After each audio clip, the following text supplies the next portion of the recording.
Hello everyone, this is Jasmine from Jazz Draws Art, and oh boy do I hope this video turned out okay. So I did something a little different for you guys, and I did a traditional painting with gouache. And for those of you that have not heard of gouache paint before, it's like a in-between of acrylic paint and watercolor paint. Now, I'm not fond of uh, acrylic paint, but I have done paintings in it. Watercolor is my preferred, but I want to do like a painting, not just a watercolor painting on a canvas so it would show up better. And so the way it works is that if you use it while it's thick without adding water, it will go down more opaque and flat like acrylics will, but without the shine. This is matte, and if you do activate it with water, it will activate, meaning if you water it down, it will work more so like a watercolor, which is kind of what makes it a little bit difficult to work with, at least for me. I know a lot of people love gouache. It's known as the illustrator's paint.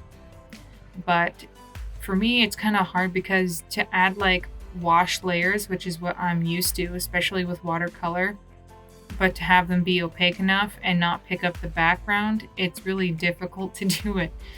Especially because I like to do thin coats of color at a time, but even if you let it dry, the gouache will reactivate once it gets wet. It means it'll lift and start moving and come off, and so you'll have like translucent spots, which drive me crazy. So I had a lot of just layering and layering and layering to do. I used a royalty-free photo I found of like flowers in a jug of water, and I just really like that kind of thing. I think it's really pretty and it's a really fun thing for me to do. I just love flowers so much, and especially since it's going to be summer officially, first day of summer this month. I thought, why not kick it off with painting something seasonal, something bright, something colorful, something fun. And I don't do a lot of traditional painting. It's not something how do I describe it? As you see on my channel, most of my work is digital, but I do love both digital and traditional. It's just drawing is more my thing.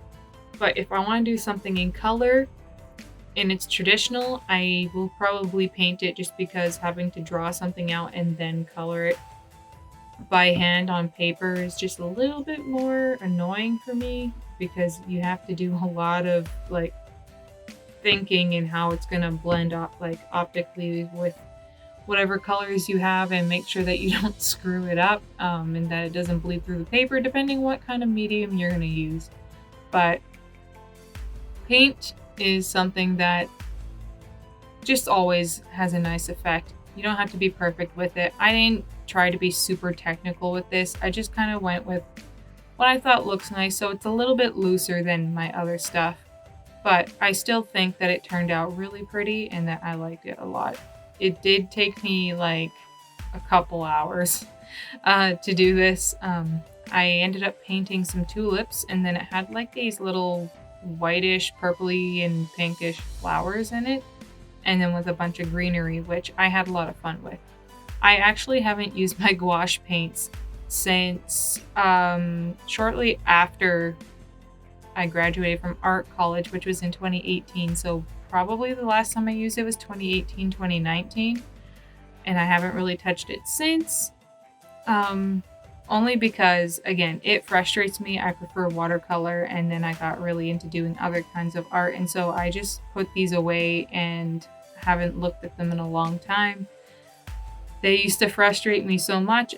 If I did a painting in art class for traditional fundamentals, I had to use the gouache paints that we gotten for our class, and it stressed me out. We had to do many different things in it, like landscape studies and like color studies, like color charts, color wheel, like a whole bunch of things like that, and like portraits, which one portrait I do like, even if it doesn't look like me, which it's supposed to. But That's because I had a hard time figuring out this paint. I wasn't used to it. But with this, I just kind of went with the flow and just tried to make something that's not really full of pressure, but something fun. And plus, you guys don't really get to see my more classical side of art, and I am creating it to sell. So I will be making prints of this, and I will be considering selling the original. So if you guys are interested, you can just let me know.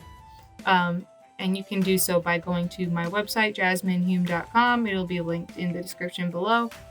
And let me know if you want a print, or I'll see about the original. I have to figure out things about the original and seal it first. But yeah, I think my favorite part to do, but was also the most difficult part to do, was getting the texture and the lighting on the jug.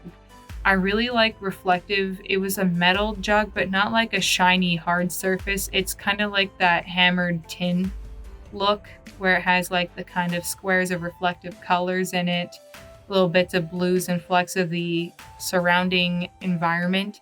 And so I tried to put a little bit of pink in the like pinkish white to reflect the flowers, a little bit of blue to do the silver and the background. And I just kept going on and on. So as you can see, you'll see these little squares and dots, and I'll be painting over and redoing things over and over until I get the way I think it should look. And at one point I just kind of leave it. But it was kind of my favorite part at the same time, because I just love having that specular highlight, the brightest part. It's just my favorite part to do. I usually save it for last and try not to get greedy or it looks undone. But yeah, it was a lot of fun to do this piece, even if it was a little different from what I usually do. I also usually do not paint this big. You may have seen me do my Bob Ross video, and if you haven't, I painted a Bob Ross using a toothbrush and acrylic paint, so you should definitely check it out if you haven't seen it already. But yes, I don't usually paint on canvases this big. I like to do about half this size, and then I love to do miniatures. I love miniatures. They're just so much fun, and they come in multiple packs, and they're useful, and they're cute. So to do something this big is a little bit different for me, especially with paint. If it was a drawing, it'd be hard, but I have done mini drawings this size. It's about 9 by 12 inches, I believe. And yeah, I tried to touch up the tulips a little bit by adding a little bit more pinkish red to it, and just kept going and adding my little tiny details until I got it the way I wanted it to look. And I hope that this quality of this video turned out, because for some reason in my Premiere Pro, it looks all wavy and choppy, but hopefully once I export it, it works out. And if not, I hope you guys can still enjoy this video the way it looks. And you can definitely check out my art at any of my social media, which I will also have linked down below and on my channel. And I'm so happy I got to do this kind of thing, and I hope you guys enjoy this painting. I know that I did, even if it took me a while. There's just something fulfilling to finish something tangible and not have to worry about, like, I'm gonna lose my file or stuff like that, because that happened to me way too many times with my digital work. So sometimes it's nice to go back, but also it's much harder to not screw up a traditional piece, because if you do, there's no undo button. But yes, I'm signing my name, and I tried scanning this, so hopefully it works. Here is the finished piece, you guys. Thank you so much, you guys, for watching. I hope to see you guys in the next video, and make sure to like for more content and to subscribe for more content like this. All right, bye.